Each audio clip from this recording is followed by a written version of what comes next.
Assalamualaikum warahmatullahi wabarakatuh. Perkenalkan, nama saya Ahmad Miftahul Aziz, NIM 379, Prodi Informatika kelas A. Di sini saya akan membawakan materi tentang perbedaan user-centered design dan system-centered design dalam kasus pengembangan aplikasi berbasis web dan mobile.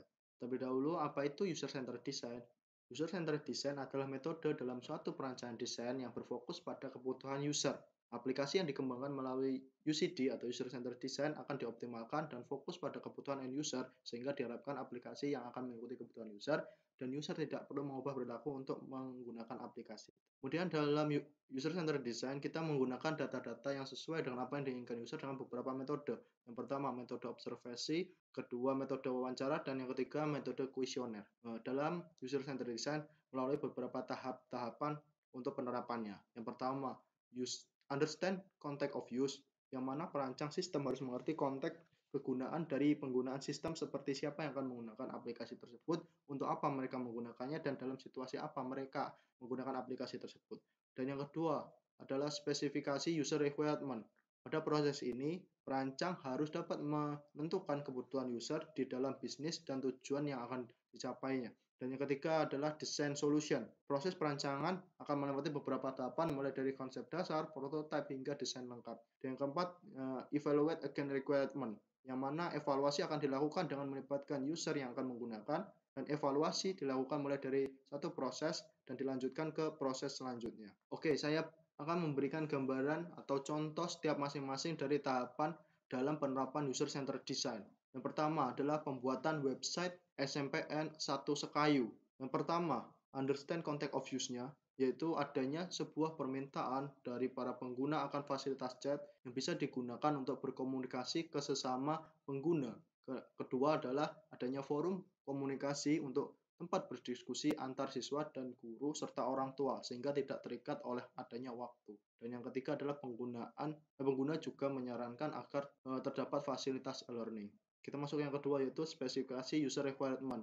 Dari apa yang sudah kita dapat pada tahap yang pertama itu, yang kedua adalah spesifikasinya. Terdapat 4 fitur. Yang pertama fitur chat, forum, e-learning, dan touch design. Seperti ini tampilan dari setiap fitur-fiturnya.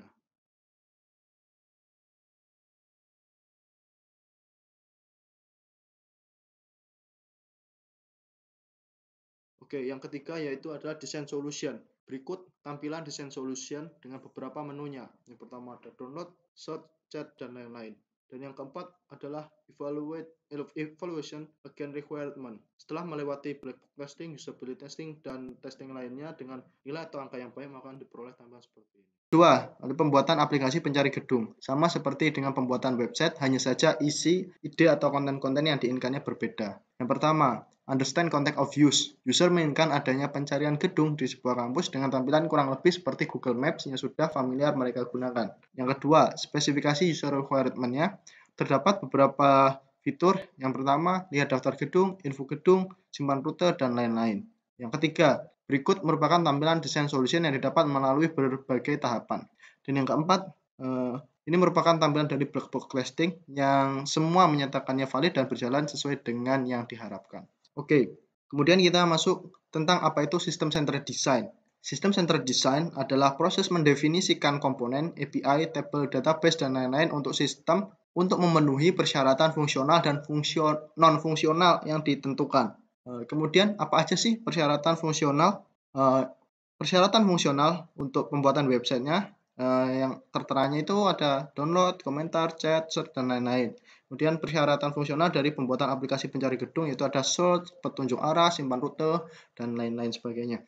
Terus, apa aja sih persyaratan non-fungsionalnya dalam pembuatan website? Pertama, setiap foto atau apapun yang di-download harus ada dan tidak boleh hilang.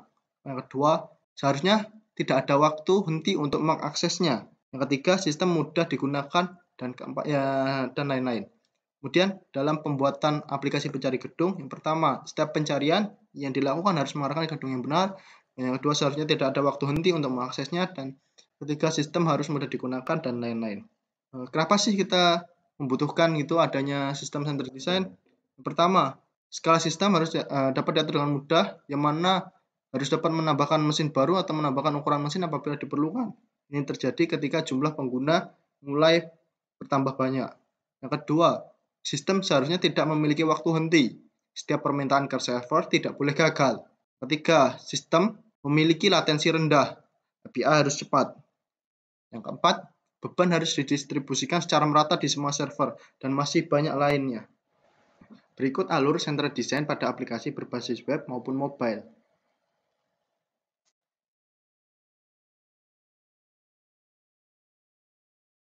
Oke, kita masuk pada kesimpulannya.